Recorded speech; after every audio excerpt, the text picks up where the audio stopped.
YouTube, how's it going? The Goat House is back with Week 10 NFL score predictions. We predict the score to every game every single week here.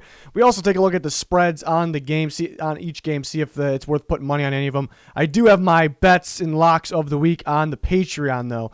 We just hit 60K subscribers. That was our goal. Really appreciate you guys for helping us out here. A lot of people have been flooding in since the NFL season started, so really appreciate you. If you're new, full NFL coverage, even in the offseason with free agency and the NFL draft, we got you covered. So please subscribe, turn notifications on, smash that like button. Yeah, highly recommend turning notifications on because we have a scheduled group of videos that we have. So you know when to expect them. But we're always throwing in new videos, and then we may have live streams coming back in the near future. Those are kind of in the works right now. So turn on those notifications. Follow that Twitter, constant NFL talk on there. Link down below. Instagram, podcast, Patreon, a lot going on, and you'll find links for those in the description in the comments. Patreon.com/thegoathouse. Extra content. I mentioned my bets of the week for NFL and for college football. Did pretty darn well on those last week. We're 100% for college football last week. Junior score predictions are on the Patreon every week. Updated playoff predictions every single week. We will have a video here in week 10 though with the updated playoff predictions, but every other week on the Patreon. Bonus content, Discord access, much more. Thursday night game I expect to be a good one, obviously, with this 27-24 final 3-point game for the Tennessee Titans. Colts are +2 at Tennessee. That is how all these graphics work. Away team, line at the home team. And yeah, this should be a pretty good game. I think it's a similar matchup for the Colts as the Browns game. You kind of wondered, the Colts defenses look pretty good, but we know they can slow down the Browns, a team like that, but can they stop them, and then can they keep up with that offense? I think it's a similar game. They very well could keep up. They can slow down Derrick Henry, and that could really change the game there. But yeah, their offense is going to have to do a little more damage. Last week was just unacceptable. Going to be a little easier going against the Titans defense, which I do think the Titans defense could be getting better. Tough to say, though, because they just played the Bears last week. But yeah, I think in a 3-point game, I think the Titans will have the lead most of this game, but it'll be close. The Colts kind of staying in there for this one. But yeah, I put my trust here in this Titans offense. I think Derrick Henry he's not going to have a crazy game, but I think he'll really manage the clock. I think they'll wind this clock so the Colts will have limited chances, and then they have that surprise play that hits you with that play action pass downfield. So I think that can work on the solid Colts defense enough, and they'll win the game by 3. I'm kind of feeling it depends on how this game goes. I'm kind of feeling a split with these two teams at the top of the AFC South this year. They play each other again in a few weeks, actually, after this. So we'll see. We'll see how this one goes, though. Finally, a great Thursday night game. Really looking forward to that one. Got the Titans by 3, but should be a good one. Texans, Browns. Yeah, I got the Browns winning mainly because I believe they'll run the ball here very well, extremely well. You expect Nick Chubb back, but even with Kareem Hunt, I'm confident they'll run the ball, and that could run the clock quite a bit. So there actually could be less scoring than we think, but I think there'll be a lot of big plays where a lot of clock really will. Even when the Browns pass it, when the Texans pass the ball, a lot of big chunk plays, which it doesn't take that much time to reach the end zone then. So I still think somewhat of a shootout here. I got the Browns 31-27. The Browns can't get down in this one. We talk about this one this with the Browns all the time. They can't get really. I don't want to see them get down 2 scores, 14 points around there, which the Texans could do with that explosive offense. But I think the Browns will be fine. I think when they touch the ball, and they'll move the ball downfield, score. And to me, the Texans trying to play keep up here, which they can. This should be a pretty good game. I got the Browns winning by 4 points here, mainly because the run game opening up the passing game. Not a whole bunch of defense here, but we'll see. The Browns have had some playmakers out there this year. We'll see if they can make those plays, and that could make it even easier for them. Washington and Detroit Lions here. I got the Lions winning by 7. Something that we got to monitor here, keep an eye on is Matt Stafford. Matt Stafford is in concussion protocol. I'm kind of banking on him playing, but who knows at this point. If he doesn't play, I'm leaning towards Washington in a very low-scoring game, maybe 20 to 14 to 17 range for the Lions. But banking on Stafford playing here, and I think they'll handle their business here. Washington just doesn't have enough offensively. You can beat the Lions, if you have a pretty damn good day offensively, but in Antonio Gibson could have a solid day. I'm a big Terry McLaurin fan, but is there going to be enough consistency when they go out there on offense? And they're going to rely on their defense a bit too much. And the Lions are a team you can slow down with good defense, but with Stafford in there, but are you really going to be able to stop them? Another guy, Kenny Golladay, could be out again as well. So really, this game could go either way. It's just hard to trust Washington right now, mainly offensively. But, last week, if they didn't turn the ball over, they win that game. They very easily win that game. So if they take care of the ball in this game, that they could beat the Lions. But I got the Lions winning by 7, and the Lions are favored by 3.5. So, yeah, maybe feel a little better about that one if it gets down to 3. But you got to keep an eye on Stafford. So people probably aren't putting on money on that game right now when it's kind of up in the air if Stafford will play. Jaguars and Packers. I got the Packers winning 34-24. So a high-scoring game here.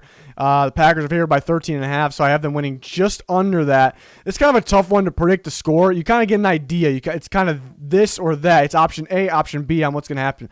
Option A is kind of what I have happening here. I think the Jaguars will get some points because I think James Robinson could actually do a little bit of damage on them, but the other option, option B, is if the Packers just get up so fast, which I do think they'll take advantage when they're on offense, but just get up so many points. Maybe they stop the Jaguars the first few times when they're on offense. They get up so many points where the run game is just not a factor, and then the Jaguars really aren't going to score many points at all, and the Packers will cover that spread. So it's going to be either or there, but it's going to be key who starts with the ball in this game. Even if the Jaguars start with the ball, I don't think they're going to win this game, so I'm confident with the Packers. But, if the Packers start with the ball, I'm confident they're going to go down there and score right away, and that can make it more challenging, I guess, to stick to the run game for the Jaguars because that is the key to beat the Packers. But I got a 34-24, 10-point victory. I don't think it'll ever, I think it'll be pretty comfortable for the Packers, even though 10 points is, maybe a little closer. People get 13.5 to spread. It's in the ballpark probably, but what people think. But, I think they'll be pretty comfortable most of this time. And the Packers get another win here at home against the Jaguars. Eagles and Giants, tough one because last time these two teams played, the Eagles won kind of last second. But I thought the Giants kind of, most of the game, outplayed them. Not the very end, obviously, but outplayed them. They're an Evan Engram catch away from, finishing off that game, winning that game. So the Giants maybe can get the job done, finish the game out this time and beat them. But I like the Eagles off the bye. They should be healthier, not really healthier than last time. I think Carson Wentz kind of needed this break to, maybe go over film, realize what's going wrong here, even though he's been clutching up at the end of games.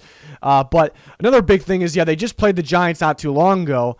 With this week off to prepare for somebody that you kind of already know what to expect, I think does wonders. You really could come up with a good game plan. So I think they do enough here. I expect a couple turnovers here from these quarterbacks. Daniel Jones is very much due for some turnovers, not turning the ball over last week. So I have the Eagles taking care of business. More things kind of point towards them. But the Giants have been playing.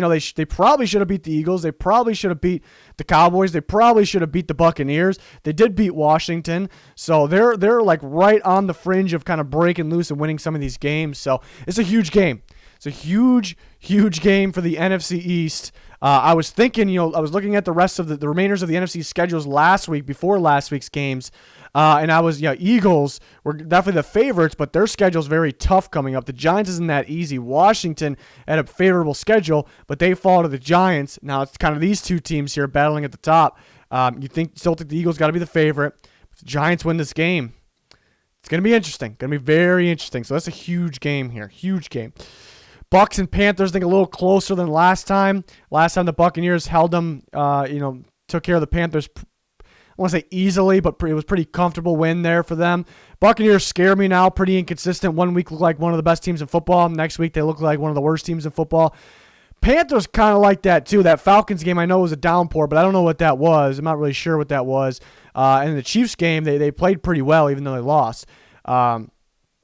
But the Buccaneers, I do think they match up pretty well against them. I think that's why they beat them up pretty good. I think they have the offense to be able to score on the Panthers' defense, and they have the defense. They'll send in the blitz, and they won't stop Teddy B in this offense, but they'll slow them down enough. Remember, Fournette, best game of the year was against the Panthers last time. Can they do that again? Can they get that going? Do they try to force Ronald Jones, though? Do they force Antonio Brown in there? He was running wrong routes last time when they played the Saints last week. They just have enough talent, enough weapons on both sides of the ball. The Buccaneers are just a better team, and they should win this game. But the Panthers are a sneaky game here, but I do think closer than last time. Buccaneers take care of business. Broncos and Raiders, 34-26 Raiders. All of us probably can predict how this game will go. The Raiders will start out beating up the Broncos pretty good. The Broncos will try to come back. It'd probably be too late to come back. Something along those lines. They have to get a running game going. You see when they got the running game going against the Chargers, they were able to come back, win that game, look dominant while doing it. And I thought they got some momentum. And the Falcons stopped the run pretty well, which, oddly enough, the Falcons actually stopped the Vikings pretty well running the ball. So maybe the Falcons are a better run team than we thought they were. So maybe they can do that against the Raiders. That can open some things up. But, I like the Raiders offensively. That's the best part of this game. Looking at these two teams, the Raiders offense should win this game. They're the best thing on the field, the best unit on the field. The Broncos, I can't really trust them on either side of the ball, which is weird because at times they look good offensively, but defense, you almost expect to be able to trust them full time on defense. But some injuries in there as well doesn't help. But yeah, I got the Raiders offense just continuing to score in this game. It's just too much for the Broncos to keep up, but they'll probably creep on back, but maybe not enough there at the end. Raiders take care of business through the air mainly. Chargers, Dolphins, which I think the Herbert versus Tua game could be pretty good. So yeah, maybe a little close, but the line, Vegas says 2.5. Vegas says it'll be close as well, so that kind of made sense. 4-point win for the Dolphins, though. 23 seems pretty low for the Chargers. I know some people are going to say that's too low. They've been scoring a lot of points. They haven't seen the Dolphins' defense yet. They have not seen it. And I know the Cardinals put up a good amount of points, but so a little different look for Justin Herbert. I think he'll still play a solid game. He could turn the ball over. I think they're going to be blitzing him quite a bit. They're going to be bringing that pressure. So they won't score. 23 is still a decent amount. They won't score the amount of points they have been scoring. So I think the Dolphins mainly win with defense and then some shots downfield. Same with the Chargers. They'll take some shots downfield here. But, I like the Dolphins defense a lot in this game. I think that'll be the factor. It's a true test there for the young quarterbacks here. Could be for, Herbert facing that defense, facing the pressure if they blitz. But for Tua, can he keep up if he has to with the high-powered offense? Because they've looked high-powered so far. But again, they haven't played a defense like this. So we're going to learn some things from this game, and it's a true test for these rookie quarterbacks. But at the same time, it's pretty tough to pick the Chargers right now, but mainly tough to pick against the Dolphins the way they are playing right now. So, but excited for that one, the rookie battle there. Bills and Cardinals. Yeah, I thought I was going upset with this one. If you watch the picks video, everybody picked the Bills except for myself. I picked the Cardinals, and I thought I was going upset. And I make my score predictions, and then I plug in the line there. The Cardinals are favored. The Bills are +2 at Arizona. I'm not shocked by it, but I'm a little surprised. I thought I was going with the underdog in this one, but I'm not apparently. So I'm the only one doing it though on the Goat House. I like the Cardinals. It should be a good game. It should be a pretty good game, but I like the Cardinals in this one. I think Kyler Murray's going to do some damage running the ball. That'll open up the passing game as well. I also think Chase Edmonds can have a pretty good game. I think the Bills were the Bills were kind of focused on DK Metcalf quite a bit, and he still made some big plays. But they're also the Bills were also able to make some big plays. But the Cardinals got a wide group of guys that are starting to get going now. They're going to be worried about Christian Kirk in the deep ball, but then you got Hopkins along the sideline, and you got Fitzgerald in the middle of the field. So I don't know if the Bills have in the past it felt like they had the secondary to handle this, but they can make some plays. I just don't think they're going to make those crazy plays they were making last week. And I think Kyler Murray will be a problem. Another thing is, I feel like the Cardinals should have been running Kyler Murray more. They go into the Dolphins game against arguably the best defensive football, and they're running him more outside in the field of play, or earlier in drives, and it's working. They kind of go away from it the last two drives, and that ultimately costs them the game. I think now they know we got to do this until it gets stopped. And I don't know if the Bills can stop it there. I don't know. Cam Newton was able to run them pretty well. It's a little different type of running, but it's harder to stop Kyler Murray because he's just as quick when he's lateral. It's ridiculous. And I do think the Bills' offense in the past, last week it was on fire. The defense did help them out with some turnovers, made it a little easier. But they kind of been stopping themselves. They were playing defenses that really weren't that great. Titans, Jets, Patriots, and they were kind of just stopping themselves on those. And could that pop up again against the Cardinals defense that, one moment it looks like a top 5 defense, one moment it's a little slow, but they're going to bring the blitz as well. So I'm just feeling the Cardinals in this game. But, I'm a fan of what Josh Allen has done, this year. I really like it, especially last week. So, maybe he can take over again in this game. I just think, one drive they're going to look great, and then one drive, they're going to kind of beat themselves, slow themselves down a little bit. We're going to see, though. For their, I talked about the Cardinals receivers, the Bills receivers, Stephon Diggs might just be too twitchy, too fast for the Cardinals, going deep. So that's something to look out for as well. This is going to be a really good game. I'm just feeling the Cardinals here. I'm a little surprised that they're actually the favorite, to be honest. Nothing against them. For some reason, I just thought I think most people are picking the Bills, so I guess that's why. Seahawks and Rams. Again, I thought I was going with the underdog, but I am not. The Rams are favored last I saw by 1.5 points here. And I went with the Rams. And I'm back and forth on how the score will be in this game. It's a tough one to predict the score. But I'm going with a shootout, which most Seahawks games have been. But I like the way the Rams match up against Seahawks for multiple reasons here.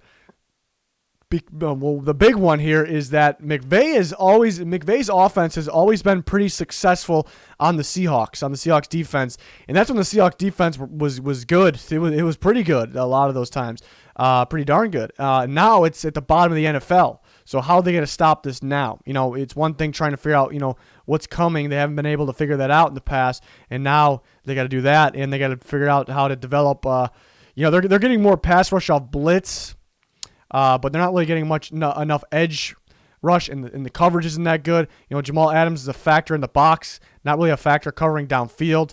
The Rams are going to get the ball. I think the blitz could be a factor against Goff, but they had a bye week to game plan for this. They're going to get the ball out quick with their crazy, high tempo, quick plays, end arounds.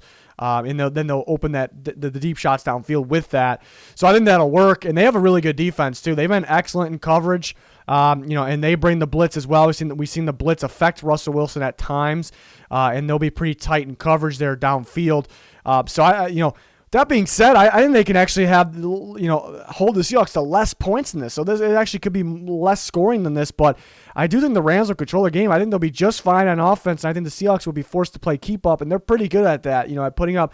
They played bad against the Bills, but how many points did they still put up? So my end result here was still a lot of points, even though I do like the Rams defense. I mentioned this, in the picks video. I think Chris Carson is the most important player in this game. If he's fully healthy and out there, that could be the difference. That you can go back to the Seahawks' ways of playing, the way that they've played on offense in the past. Pound the ball, run the clock, control the time of possession, and I think that's how you beat the Rams defense. So just pound the ball, keep them from being on the field a lot to get their tempo going. So if the Seahawks win, I think that will be the reason. We'll see what Chris Carson's health is like as we go on in the season going into Sunday. I just like the way the Rams match up, minus the Chris Carson factor. And Russell Wilson can beat anybody at any given time, but I just like the way they match up here on both sides of the ball. So I'm looking forward to this game to see how if that occurs there. Niners and Saints, I got 27-14, so the Saints handle this one pretty somewhat easily here. They're minus 9.5, favored by 9.5. Niners plus 9.5 in New Orleans. The Niners just don't have enough big playability downfield to get a lot of points on the Saints. I think McKinnon can do some damage between mainly him catching the ball, but also running. I think he's really their guy they got to rely on here. But they got to get some downfield plays going. Ayuk's a downfield guy, so they have to get that going. Maybe they can get creative. Who knows what Shanahan's cooking up there. But the Saints defense feels like it's getting better. I guess we're only basing that off of the last game, but it looked very much better, a lot better. And the Saints, they'll do enough damage on offense. I don't know if they won't go too crazy like they did last week. They'll kind of just control this game and then try to run the clock. 27-14. Is what I had. I'm mainly just, looking at the Niners offense versus the Saints defense. They're going to have to come up with something because I think the Saints defense isn't the best in football, but I think the way they match up against the Niners makes it pretty tough against the Niners. Because the Saints, if there was one thing I would like for offense to do on the Saints is just to throw the deep ball. Keep trying to take those shots. And I don't know if the Niners got that right now. They're going to play small ball. The Saints will shut you down and make you pay for that small ball. Bengals and Steelers. Something to keep an eye on is Big Ben, and then the line. The line keeps changing as well. It's being taken off now, so The last I saw was 7.5. Steelers favored 7.5. But Big Ben could be out this week. Hurt his knee, but did come back in the game. Then on the COVID list. So we'll see what happens there. I'm kind of thinking he plays. If he doesn't play, I'm taking the Bengals in a very low scoring game. And this is pretty low scoring as it is. Steelers offense has kind of been hit or miss, hot and cold here. I don't think they go crazy on offense. I think they win this game mainly because the defense. The Bengals offense is pretty dangerous. It's pretty good with Joe Burrow and those weapons, and they've been heating up, but it's kind of a bad matchup. They still have that offensive line problem. The Steelers have very well the best pass rush in football, so that they'll be coming after Joe Burrow. It's gonna make them tougher. It'd be one thing if you can kind of get Joe Mixon going, the running game going, but Steelers stop the run very well as well. So I don't see the Bengals scoring a whole bunch of points in this game. Steelers could win on defense, I suppose, even without Big Ben if they don't have him. But I'm not a big Mason Rudolph guy. This will be a really good game, really close game. I think either way, I think 23-17 is pretty close with Big Ben is what I'm thinking that he plays here, but we're going to see. So the Steelers remain undefeated. It's tough to do. Ravens and Patriots, 30-20. I think the Ravens control most of this game. It's tough because I really like the way, I know they played the Jets. People probably just think, they played the Jets, whatever, but I like the way the Patriots ended that game against the Jets. Jets were playing a pretty good game that game. Cam, I don't know, just something. It's a feeling, after that game, the feeling that he was getting, he seemed like he gained a lot of confidence and they gained a lot of momentum back, but it's just a tough schedule to have to play the Ravens next. I think it's a bad matchup, but I do think the Patriots will probably get a little more offense than people expect. 20 points is probably a little more offense than people expect, but it's not enough here. I think the Ravens will actually able to get their offense going more than they have been, and their defense won't allow enough here, so they win by 10 when they're favored by 7.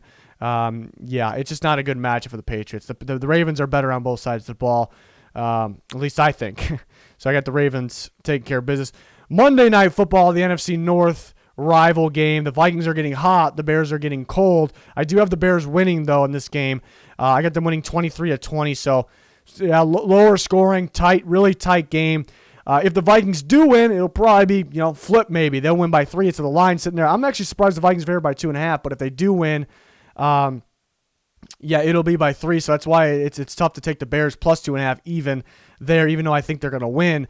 But yeah, it's tough. It's tough to pick the Bears offense. I had a hard time doing that because it's really bad. Like right now, based on the last few weeks, it might be the very worst in football. So that's pretty tough. The Vikings defense was really bad to start the year. It's still not good, but it's gotten much better. I do think the Bears could move the ball a little bit, just enough here. And they'll mainly win on defense. That's tough to say. That's tough to say as well, though, because the Vikings offense is really producing right now. They're second in the NFL in yards per play. Dalvin Cook is feeling it right now. Cousins is playing okay. He's not asked to do. He's playing good, but he's not asked to do a whole bunch. That's the thing. I think too much is on Dalvin Cook. So I think if you just start slowing him down, or if you start with a lead, I think that's the key. Then force him to pass. And again, Cousins can make throws, he can make plays, but he also can make the wrong play as well. So I think, I don't think there's any stopping Dalvin Cook right now, but I think you can slow him down enough. I think so to win this game. It's tough because a few weeks ago the Vikings played the Falcons, and that's still in my mind as well. They really couldn't get any offense against the Falcons in a game like that, and the Falcons stopped the run pretty well. I know Dalvin Cook wasn't in that game. And the Falcons started up quick. So if the Bears can do that, I know it's tough for their offense, and they're going to win this game. They're going to win the game if they start up, like that, right off the bat. But it's tough. I like the way the Bears defense matchups with them, but it's tough to go against their offense. So kind of just playing both sides there. So it's a deciding factor. Monday night in Soldier Field, it just feels like the Bears are just destined to win this game. They need to win this game. If they lose this game, it's bad. We already got a bad situation. It's a really bad situation, but it's possible. It's possible the Vikings can keep going. So that should be a pretty interesting game on Monday night. We'll see if Kirk Cousins. He's 0-9 on Monday night. I don't know if that really. I think the Vikings kind of just play poor on Monday night. So I think it's a mixture. I don't know if it's really a Kirk Cousins curse. He didn't have too many good teams on the Washington team over there. Vikings just in general just don't really show up in prime time, it feels like, in these big games. I don't know if it's that. It's a pretty big game, I guess, for them if they're trying to get back into it. But we're going to see. A lot of good games this week that could go either way. So really looking forward to seeing those. It's an odd schedule too. More games are in the later afternoon on Sunday, so that should be something different. That should be fun, and we'll be talking all the way through all of those games and give you my takeaways on that Twitter. So you're going to want to follow that Twitter. Please like, subscribe, turn notifications on. Much, much appreciated. But that is going to do it for this one. Thanks everyone for watching. Goodbye.